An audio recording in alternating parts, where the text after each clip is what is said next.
am I throwing caution to the wind and am I putting on a bit of a front? I, I don't know. At this point in my life, I don't know. I've been this way for so long that I've twisted myself into doing the exact opposite of what that inner monologue says.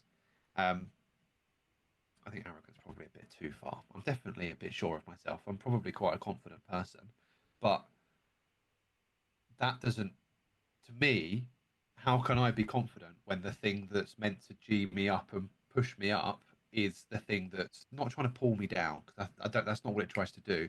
But it nitpicks. It nitpicks at me all the time. It's always at me. Bah, bah, bah, bah, bah, bah, bah.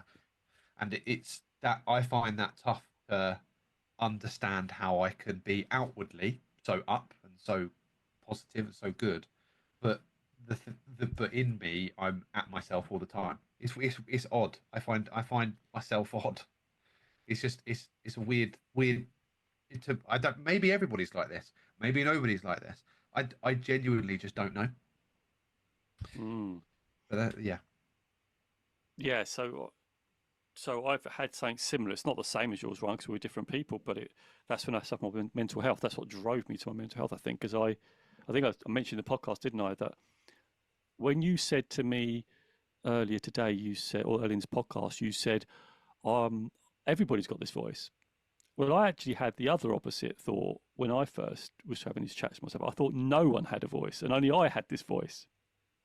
So when I had this mental health issue, my mum bought me a book, and I mentioned this before, I think, where it was called Feel the Fear and Do It Anyway.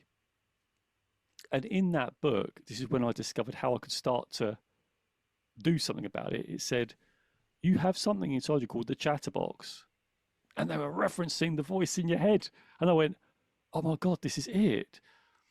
So, like you, what you've just done is you've expressed that you have it. And that's the very first step, like Lee said, that's the first step of acknowledging it, because then that's when you can start, to actually vocalize it, to know it's happening. So when I was like you, Ryan, when I was in, a leader in the businesses that we do, I would take a break and I would go to the bathroom and just lock the cubicle and just sit there and just have those thoughts being your shit, your crap, your rubbish.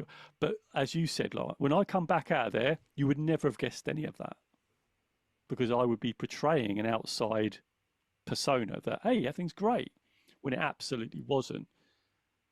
And that's what led to my downfall, because I didn't address it and I didn't have the capacity to deal with it. So that's